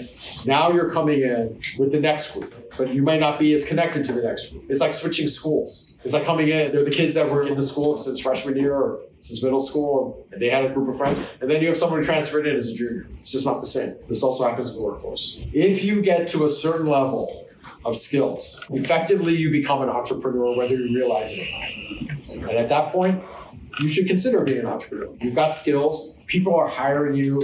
They're giving you work because of your skills. Once you decide, you know what, I'm going to hire other people. I'm going to teach them my skills, and I'm going to make money off of them. Now you're an entrepreneur. And this is how, like, everyone from doctors, lawyers, engineers, etc., how they ultimately scale up and break through that $200,000-$300,000 range. Because ultimately, the value accrues to the owner. And when you scale, now you're no longer selling the clock, you're selling scale, and how the size of whatever you're selling at scale is what's going to determine how much money you have. Finally, life is long, careers are long, and respawning is hard, but it's not impossible. It's never going to be the case that you crash out, things work against you, and you don't have a chance to restart. It will be expensive, it will be hard, but it's always possible to restart. You just have to be realistic about what's involved and what it will cost you. I take a lot of comfort. My dad immigrated to the States, not speaking any English at 40. He ultimately ran his own business, partly because he couldn't get a job, and no one's going to hire a 40-year-old. So he got some unskilled labor jobs, and then he realized he needed to move up the curve, founded some small shops, and then ended up having a successful career. He made enough money to send me to school and provide for his family, and he achieved all his goals. Without an American college degree, without any skills whatsoever, a starting point in his 40s. I know a lot of stories like this. I know a lot of stories of people that had successful first careers and then struggled, in their second careers, but were still able to get second careers off the ground. One of our businesses is in the YouTube space. I know so many YouTubers that thought they were like it, generation one, generation two, year two, and then they lost their audiences and they had to reimagine themselves, find pathways. Everyone finds a path. It's always better, however, if you can intentionally map it out rather than just have circumstances just sort of come to you. You don't want to wing it. And again, if your skill level is high enough, you can use those skills in a lot of different contexts.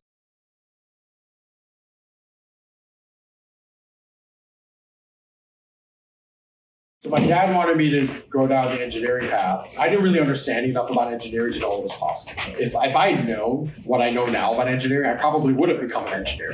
I probably should have become. What I decided to do instead, maximize my options and kind of wait. What that turned into was law school. So a lot of people who go to law school are the people who didn't want to make a decision. And then when I decided, actually, I'm not sure about law school, I wanted to get a job. It was too late for me to get a job. And then I was just like everybody else, applying to random jobs. And the jobs that no one really offered me a job, but to the extent that I was going to get a job, it was like, these aren't great jobs. I knew that if I had good grades, I would have options for law school. And I'd been burned going into college. So I made sure that my grades were excellent in college. And so that was a big part of my backup plan. And so by the time I was graduating from college, I was unsuccessful in getting a job, but I was able to get into the top law school. What was your undergrad major? It was classics. So one thing I did realize is that people way overestimate the major. It's literally a box in the filtering tool when they try to cull the number of resumes, right? For me, what classics was great because it was a hard major, but it was easy to get a high GPA in it. You had to do a lot of work, but there's only 6 people doing it. So we're either going to wash out or we're all going to get A's. Whereas economics, there's hundreds of us. And so everyone's on a curve. So there are plenty of these economics majors who have 3.0 GPAs. Again, you don't know anything about a product other than the packaging. You've got these products in the store and it fell off the shelf and now the box is dented. Nobody wants to buy that box. Even though they're going to trash that box as soon as they buy the product. Now that the box is dented, nobody wants it. So similarly, if you don't have a top GPA, so if you have a 3.0 GPA in economics, that's a good GPA as long as there's no one with a better GPA. But if there's like 300 kids with better than 3.0 GPAs, now you're damaged goods. And so, like, you may be just as smart as everyone else, but who's going to spend the time to figure that out? So that was my decision on classics, and I realized that the job situation, I had not planned for it. So I had to go to law school, and so I went to law school. And what I had been sold was that if you go to law school, you can do all these different things. And I wasn't sure if I wanted to be a lawyer. And I looked at where people were getting jobs coming out of Yale, and they were getting jobs all over the place. I was like, all right, maybe it turns out it's true. If I go to Yale, I can get a job at all these places. And then I showed up at Yale, and I started asking people, what were you doing before you got to Yale? I was working at Goldman. And I was working at the White House and blah, blah, blah, blah. And what I realized was the list of jobs that I places where people were getting jobs, all the people who were getting non-law firm jobs were basically going back to the jobs that they already had. So the guy who used to work at Goldman went to Yale, then got another job at Goldman again. But that doesn't mean that I can get a job at Goldman. So that meant basically when I realized this meant, okay, I'm working for a law firm. Now in those days, the big law pay scale was not what it was today. So not that many people were excited about it, but they weren't as excited as they were now. It wasn't the obvious best choice. So I thought that I would work at a law firm, and what most people did was they worked at a law firm for a number of years, and then they went to a company or they do a different type of work for a different law firm, and maybe in some cases they stay at that law firm. So that's the path that I was on. And I really hated the first couple of years of law. What I didn't understand at the time, that I was selling potential and not value. And so when you're unskilled labor, the only jobs you get are the unskilled jobs. And I hated the unskilled jobs. And so I thought, law's not for me. And I tried to get out of law, unsuccessful. So I was thinking, I'm kind of more of a business mind. I should go to business school. So I tried to go to business school, but I couldn't get into the school I wanted to. So I figured, all right, I'll just keep doing this. And then I ended up working at my law firm sent me to a bank for a while. And that bank was Morgan Stanley. So I was working at Morgan Stanley, and I was working in a field, this is Providence. I was trying to get out of law. I figured, I'm not going to really stay at the firm for very long. So I should have killed myself first. The thing about the big law firms is that you're working 200, 300 hours a month, which is very cool. A 300-hour month is really, really tough. And so I was like, I don't know how long I can do this. I don't like law anyway. So I was trying to get out of work. I got called to jury duty. And so I tried to stay on jury duty as long as possible. And so I figured out a way to kind of just be on jury duty for weeks. And they reassigned all my work. And because it's a law firm, they couldn't really complain about me being on jury duty. And it was a big law firm too. So they're not going to complain about that. So I happened to be the only corporate associate that didn't have any work when I finally came back to the firm. And on that day that I came back, our number one client, Morgan Stanley, wanted someone to work to cover an attorney who's going on maternity leave. One would think, well, your number one client wants a lawyer to help cover for someone who's going on leave. You'd want to send your best guy. But no, you want your best guy working at the law firm, billing away. That's what you want. So once you send loan this person out, they can't really make money for you. So you're going to send the person who is least valuable because they're not making any money for you. So that was me. I was the most junior person with no work. So they're like, you take this guy. So for me, I found myself in Morgan Stanley. It was a new environment. And I was like, well, banking was one of the things I was interested in. So maybe I can stay or be a banker. But the part of Morgan Stanley I was working for at the time, it was a part that was not the banking side that most people know about in those days. It was this sort of back office business that nobody really knew anything about. And what they did was they lent money to hedge funds, which no one had ever heard of. So in those days, Google wasn't even the top search engine. But the search engines at the time, if you searched hedge fund, you didn't even get one page of results. And so this is a group of people that were lending money to hedge funds. Nobody knew what a hedge fund was. But they were doing new, interesting things. And so they needed a lawyer to basically let them know if the thing that these guys wanted to do was legal. And if it was, lend them money to do it. And if not, the lawyer would tell them, we can't help, we can't do that trade. Well, everything they wanted to do was stuff that no one had ever done before. There's no book that you can reference that teaches you, oh, this is okay or not. So they would ask me these questions that no one had ever thought about. I would go ask law firms, hey, my guys had this question and they wouldn't be able to help me. So I would look at kind of these very ambiguous rules and I would just sort of try to make my best guess. And then if they were going to do it, then I would have to come up with some document. So I did that for about 6 months. And when I went back to the firm, I was still very junior, so I was still training. And I was supposed to do the next round of training. But I was thinking, I didn't really want to work doing the stuff I was doing before. And the more I worked with these hedge funds, this hedge fund thing, I think they're doing some really interesting things. Nobody's ever heard of these guys, but I think they might, rather than being the 51st M&A associate, why don't I just be the first guy to work with these guys? And I've already been doing it for 6 months. So I've been doing it 6 months longer than everybody else. So when I went back to the firm, I was going to keep doing the stuff I was doing at Morgan Stanley, and they were like, okay. After a few months, I realized, I'm helping Morgan Stanley, I'm calling these other banks, you guys working for hedge funds? And they were like, yeah, we'd love to work for hedge funds. Do you know about Transaction X? I'm familiar with it myself. And they're like, no, we were trying to figure out how we can get that done. So I started working for other banks, and I saw this very curious thing happen where some of the documents that I prepared at Morgan Stanley, I had no idea what I was doing. I was just making stuff up. I started seeing other people send us those docs. So they got a copy of it and they copied my document. And then now I've been doing this a year longer and I realized, I made mistakes in this thing. I put stuff in there that didn't make sense. And I was like, actually this paragraph, we don't have to have this paragraph anymore because it doesn't really make any sense. And then the guy that sent it to me, not knowing that I was the person who wrote it, would then explain to me, actually, no, we need that. And he would just make up some explanation. And lawyers really love to do what other people do. They want to follow a precedent. It makes sense to do that if the precedent's hundreds of years old. But they'll follow precedent if it's 6 months old. And so at that point, I've been doing this 6 months longer than everybody else. That makes me the expert. So then I just basically went all in on that. And I was like, all right, I'm going to be the expert in this. And eventually I thought, let me try to work at a bank or a hedge fund. And so I worked at Bank of America for it. And when I was 4 or 5 years out, I developed some good skills. I was very attractive. Everybody wanted to hire me. After I worked at the bank for a while and I was 8 years out, those same people that wanted to hire me 3 years before didn't want to hire me now. The reason for that was I was now 3 years older and everybody's moving up the ladder and it's all like a pyramid structure. So if I come in as 10th year, 8th, 10th year, and I'm a senior lawyer, well, they already have a senior lawyer. So no senior lawyer wants to hire another senior lawyer. Because if you hire another senior lawyer, well, they can fire him and make me the senior lawyer. So they only want to hire people that could not replace them. So the only way I'm going to get hired is if I'm getting hired by someone who actually needs a replacement because he's close to retirement. But this was the early days of the hedge fund industry, so everyone had just gotten hired.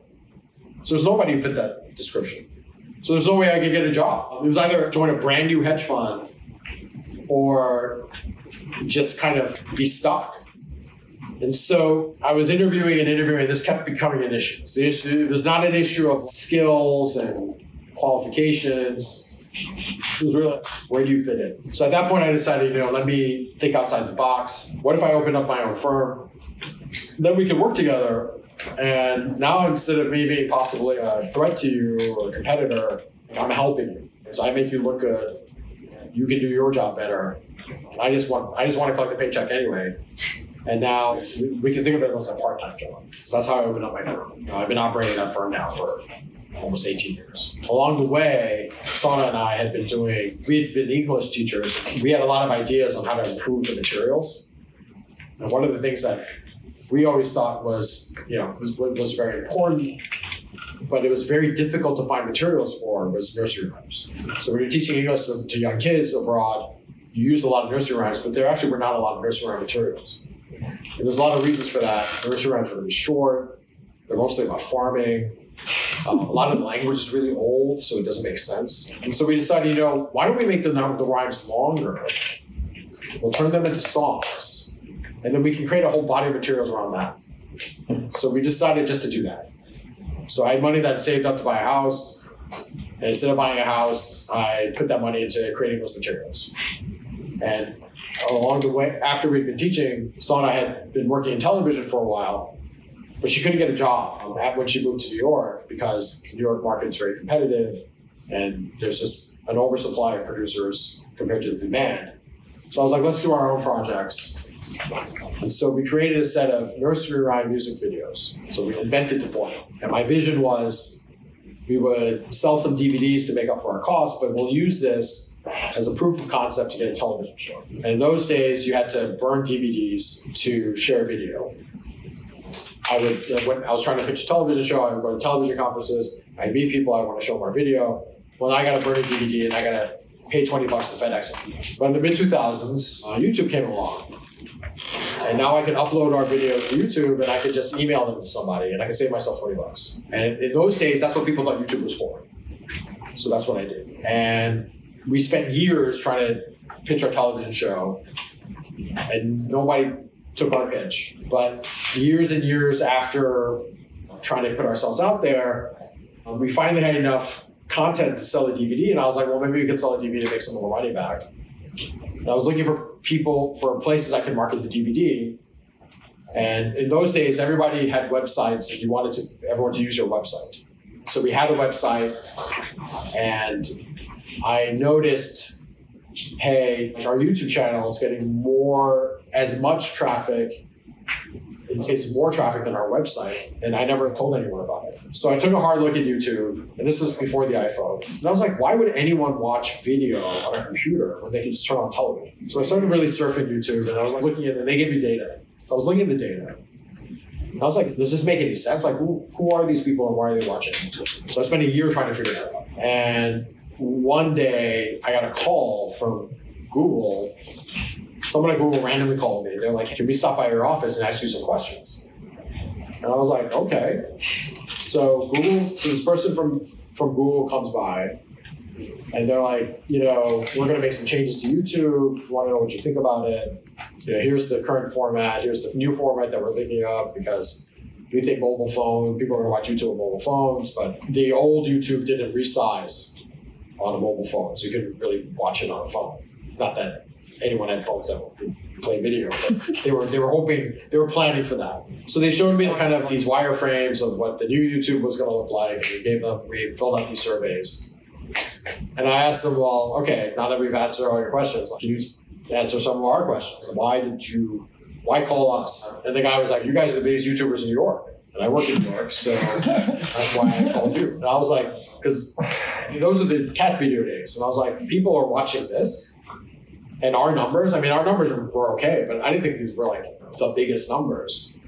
So I took a hard look, and I said, no one's buying our television show. We can just decide, why don't we just give up on television? We can be the first people to do this. I gave myself, we can sell ads on our website and maybe sell some DVDs. I said, if we make $100 this year, we'll keep doing this. And so we came in just above $100. So I was like, all right, we're going to keep going. And then next year, YouTube started turning on ads. And once YouTube started turning on ads and they changed the format, and then the iPhone came out, the numbers just skyrocketed. And then so we got to participate in sort of that whole kind of early days of YouTube, which was very exciting. Our careers really did not end up in any kind of path that we could have ever possibly imagined. But at the same time, we did kind of commit ourselves at key points. We said, this is what we're going to do. And then we went all in on it. And that's really important. Like, you have to decide, this is the skill set that I'm going to build up. And then you really, really want to develop that skill set. Once you know, like, I'm a running back, then you got to be fast, then you got to lift. Once you decide, I'm going to play guard, then I'm going to handle the ball. Once you decide what you're going to do, you got to go all in on it. And the sooner you do that, and the more committed you are, then opportunity shows up. Like, you don't know what opportunity is going to look like, and because the only thing that's important is the entry point. If you can just get into the entry point and start going on that track and develop skills, opportunity is going to, that's who can tell the future. But if you're in an industry that's growing, then there'll be fantastic opportunities. And if you're in an industry that's shrinking, opportunities will be disappearing before your eyes. So that's why you want to avoid shrinking industries. You want to be in growing industries. But you can decide now. Those really big decisions, that's up to you now. And you can make that call. I wouldn't want to be a YouTuber today. I think you'd be insane to open up a YouTube channel. But in 2007, it was impossible to lose. You want to find the opportunity, and generally it's pretty clear what has some runway. But what you don't want to do is sort of accidentally find yourself into it. That's not a good situation. Basically, it's the whole cutoff dynamic. So depending upon the ranking of the law school, that law school is going to take, and they publish this information. So that law school is going to basically take people from these colleges. It's not a value statement that those colleges are the better colleges. It's just that it's worked for them. Those are the cutoffs. There'll always be a set of outliers. They'll take one person from these random schools. But if they're sending 5 to 10 people if they're taking 5 to 10 people from college X, they're going to take that same number next year. If you want to go to a top 5 law school, your chances of getting in, going to a bottom 50, sub 50 college, it's not impossible, but you're trying to be that one guy. Yale took, my year, they took 6 people from Michigan. And that's about the number that they take every year, 4 to 6. And they take one person from pretty much each department, for key departments. That was another reason why classics was a great choice for me, because classics is a well-respected degree, and I was competing against 6 people. But the 2 economics guys that they took, those guys had to be the best. They had to outcompete 200 people each. The way GPA and LSAT matters is this. If you look at the business schools, the law schools, and the colleges, every year their average GPAs, their average test scores are almost always the same. The LSAT is on a 180 scale, and if Harvard has an average LSAT of 170, if you look back last year, it'll be 170. If you look back 10 years, it'll be 170. So they just decided this is the level. Our number is 170. And if you know how averages work, what that means is this. No matter what, they're going to look at the candidate pool and make sure that they stay at that level. So if I'm coming in with a 173 and the school average is 170, That means that they can take somebody with a 167. If I'm coming in with a 160, they have to take a person with a 180 to let me in. How many 180s are there? Only a handful. I mean, there are plenty, but they're not going to just take 180 guys. If I'm coming in with a 160, is it impossible to get in? No. And you'll see people getting in with one. So who are the guys that get in with 160s? It was worth it to them to offset a 180 with me. Who's that person going to be? That's going to be the professor's kid. Or it's going to be, there was a person who was the receptionist in the registrar's office for 40 years, and her kid, who they've known since he was a baby, applied to the school. They're going to accept that guy. That's part of the family. They're going to accept him. They're going to do everything they can to accept that guy, right? Just because he's part of the family. It doesn't have to be some famous professor's kid. It could just be their coworker of 40 years. You're not going to accept that guy? So it's going to be that type of person. You can't replace that. Or it's going to be someone who was famous. The son of a Kennedy or some billionaire's kid or someone who donated to the school, kind of thing. But it's not going to be someone with a great essay. So if you're coming in as just some regular person, you got to have numbers that are in excess of the average test scores. And you want to be coming from a school that they're taking a decent number of people.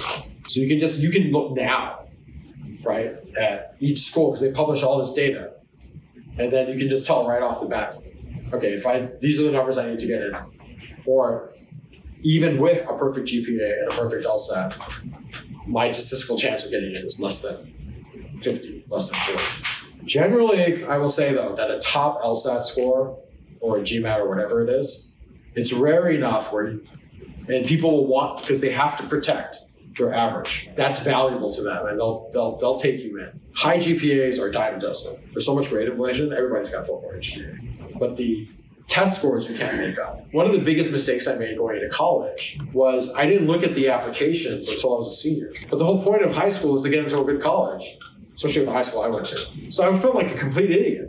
This is an open book test. And I didn't even look at the test. And the test has been publicly available for 4 years. And I didn't look at it until it was time for me to apply. I could have opened up those applications as a freshman and filled them out then with the best numbers. And now I'm a senior, and there are all these sections. I didn't know how to fill this thing out. That was on me. So when I went to college, I thought law school was my backup plan. I took all the top law school applications and I filled them out first semester freshman year. I just made stuff up. I was like, if I'm going to apply to law school in 3 years, I want it to look like this, So then I had a roadmap. So all the other stuff I did, I made sure that I backed into it. So by the time I applied, I already had everything lined up. I didn't wait until my junior year to take the LSAT. I started prepping for the LSAT almost right away. Right? So by the time I took it, I wasn't even breathing hard. I wasn't cramming it in 4 months. I spent 3 years preparing for that thing. So a little bit of planning goes a long way. So there's this viewpoint that degrees are generally beneficial. Because wouldn't you want the more qualified, better worker? If I could get a PhD instead of some college kid, wouldn't that be better? But this is the whole business class versus economy class thing. All things being equal, sure. Who wouldn't want to fly business class? But then you find out it's $5,000 to fly business class, and it's $400 to fly economy class. So at that point, don't put me in business class. Yeah, business class is better. I'm not going to pay $5,000 for that. Generally, after college, for most employers, you don't want better degrees. The PhD in particular. If you have a PhD and you're unskilled labor anyway, you don't know how to do this job. But now you got a PhD. Am I going to pay $10,000 more? Am I going to pay $20,000 more just because I have a PhD that I'm not even going to use? Why don't I just hire an extra college kid and increase my chances of success? So PhDs run into real problems. Right? MBAs have a similar issue. So the way it works with MBA is it's a 2-year degree. And generally what happens is you work for the place that you summered at in between year 1 and year 2. Now here's the thing that most people don't realize. The hiring process for that year 1 summer, it occurs in the August before classes start. Now, how does that make sense? I'm starting an MBA in September, but I'm interviewing for the job that I'm going to take after graduation in August before I even start my MBA. How does that make any sense? Well, the answer is this. It turns out almost everyone who gets a job out of an MBA goes back to the job that they had before the MBA. So if I was in banking and then I go get an MBA, I'll apply for banking jobs in the August before I start my MBA. Work at a bank after first year, and that bank I worked at after my first year, that's the bank I work for after I get my degree. What if I didn't have a job? Well, nobody wants to hire you because it turns out the MBA doesn't really add any value. It was just a way to weed people out, but you already have a job. So now you're going to graduate. Now you're basically an entry-level worker competing against college kids. But now you have an MBA. So I'm paying college kids $20 an hour. You're coming in with an MBA. It makes you less attractive. Because maybe $20 an hour is not good enough for you. You might want $25 an hour. But the reality is you're unskilled labor and you're not worth $25 an hour. But if you come in with an MBA, you might be upset that you got treated like the college kids. So what I'm going to do is I'm just not going to hire you. I'm just going to hire a college kid. Because nobody wants to pay more for unskilled labor because you're still selling potential. So you have to be very, very careful with the MBA. Generally, with the elite MBA programs, these were people who were already successful at one bank. So you were already successful at a bank, and now you're going to Stanford. Well, the other banks, they would have hired you without the MBA anyway. That's why they're hiring you. The additional credential value is extremely limited. It's extremely limited. And a lot of people who don't really do their homework on this end up being very burned. So you have a lot of people that spend 6 figures on degrees, and then they can't get a job because they're overqualified. They're still entry level, but they're also 2 to 4 years older. And then there's that dynamic. I've got all these new hires coming in who are 22. If I hire a 26-year-old, is he going to get along with them? Also, the boss is now 24. So the guy from 2 years ago got a promotion and is the boss. That person doesn't want to hire a 26-year-old. So we hired this 26-year-old MBA guy, and he's not doing what I said. He doesn't know how to do the job. So it's harder to manage this guy. He wants to get paid more. He's not listening, et cetera, et cetera. Why don't I just hire another college kid? So generally, everybody wants to hire younger and cheaper. Again, is the credential actually going to help you in the job? So where do these things actually help? So there are these top of the food chain programs in terms of comp out of college I would say there's two in finance. So there's a group of financial engineering degrees that a handful of colleges confer. And these are serious degrees. These are like rocket science degrees. So you're doing serious math and you're actually adding value to yourself in college.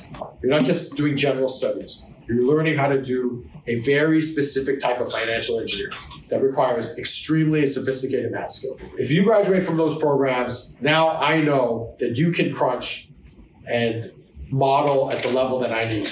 So I'm not just hiring you because you have a credential. I'm hiring you because you have skills. Those guys are getting hired by banks and hedge funds, and they start out in the 300s. And they're all on course to get into 7 digits by 30. Because once you've actually proven out that you can do this, well, then all bets are off. There's just a handful of those guys. You need them to run the models. The models make hundreds of millions of dollars a year, so I'm happy to pay this guy $2 million. Anything other than that, what did you really learn? If you learned kind of generic stuff, you learn about marketing, soft stuff, anything that can be learned in a book. I don't really want to pay somebody for that. Is the mindset, right? So really what you're paying for is potential. So you still need people. If I'm McDonald's, I need people to be in corporate and be part of the corporate, planning strategy. So they're going to need junior guys. They're going to hire people probably with undergraduate business degrees. But the people that they're going to hire, it's going to be kind of a fine line between, again, I don't want to overpay for your potential, and these guys could wash out. And at the same time, I want to get someone who's half decent. So you're kind of threading the needle there. But what would make a huge difference would be working for a global food industry conglomerate. It's been my dream since I was 10. And I know all about this business. I've been learning about you guys. I interned at this place. I've read all the books. I studied this. I'm not just coming in And I'm not going to say, you know what am I doing working at McDonald's and go try to get a job at Home Depot. I actually want to build a career building out McDonald's, right? Or building out Chick-fil-A or whatever, the future of the global food industry. If you come incredibly with that, with actual industry knowledge, which is not hard to get, that's noticeable, right? Now you're not just some degree, you're like, all right, this kid might actually want to do this for the next 10 years. Why don't I teach him this business? Because what often happens is you hire someone who wanted to be a banker, but they couldn't get in, and now they want this job. You know what? I don't want that guy. Turns out working for McDonald's is a really great job. And if you're an executive, at top executive McDonald's, you can get a job at any one of the other mega corps, and you're on track now to $500,000, $600,000, $700,000 a year. So I don't need this guy who's pissed off that he didn't become a banker. But I do need people. You got to kind of thread that needle a little bit. Do not just assume that the credential will get you ahead. There has to be a thesis behind it, right? Now, if it's a credential that comes with skills, that's different. So there are these certifications, for example, in the financial world. You have to pass a very serious exam to basically get the certification. Those things are better than degrees. Everyone I know who has this certification, I know they can do these 50 things. That's meaningful. You'll pay money for that. You read the same books as everybody else. You kind of know about things, but you don't really know anything. You're still starting from scratch. Nobody wants to pay more than the entry-level wage for that guy. The network is a really big part of it. That definitely adds a lot of value. But not everyone is going to have the same type of network. Generally, the smaller schools are better than the bigger schools. So you go to a big school, you don't know that many people. But a small school, you know everybody. Geneva. Even if you weren't really good friends with everyone in the class, even the person that you know the least, you know them. It's like that at the elite small colleges. So my Yale Law School class of 20, I was really good friends with about 30 people. But even the people that I didn't know well, we're still friends. And so what happens is, as the years roll on, they go off and they do things. In an elite environment, then what's going to happen is 30 years later, they're going to be people who are senators and governors and CEOs, judges, and all that. Depending if you went to business school, they're going to be division heads. Somebody's going to get someplace. Not everybody, but a decent number are. You might be doing business with them. It's a lonely world out there. Everybody wants friends. So if you have a guy that you weren't so close to in school, but you end up being in the same industry. Hey, look, you're doing this thing too? That's so crazy. Let's keep in touch. And then you help each other. Or you can call this person up and ask them for a favor. You ended up going into McDonald's corporate. They went into Chick-fil-A corporate. Like, you need a new bun supplier. Who are you getting your buns from? You can call up your friend. That's the type of thing that actually builds a network. And that's really where a school makes a big difference. But that's coming really on the margins. This is after you've already proven out your value and you've already committed to a career. And you've already started building skills, et cetera, et cetera, et cetera. It's not like they make it sound like just because you went to this place, someone hands you a job and things just happen for you. And that's just never the case. You still have to show up. You still have to do all the same work as everyone else. You still got to get the job like everyone else. Even if after you get the job, you still have to show up to work. You still got to do the job that they expect you to do. You still have to work your ass off. All those things are a given. It's only after you've done those things, turned out there's only 200 people doing the same thing and you went to school with 500. You guys are going to be friends, even if you weren't friends in school. Once you start thinking, you know what, I really think I might be interested in X, Y, and Z, you're going to find that there's levels of pathway. There's what's known generally to the public, but then there's always the information that's known to the industry. No matter how esoteric it is, even when there's only 1,000 people doing something, that group of 1,000 people they'll have some publication that they all connect through. There's going to be some conference that they all go to. There are going to be stars that they follow. There's going to be milestones. Those are the things to start looking into. Most of the information from that annual conference, usually a lot of that stuff is on YouTube or it's available somewhere. You just have to go to the conference website and download a couple of papers and read about it. There'll be some league table that shows who the top 5 players are, right? Once you figure that out, then you can start honing in. These are the top guys. I'm going to learn about them. It's just like learning about anything else. If you can figure that out for sports, you can totally figure it out for any industry. All right, all set then. All right, thanks guys. Thanks for your time and attention.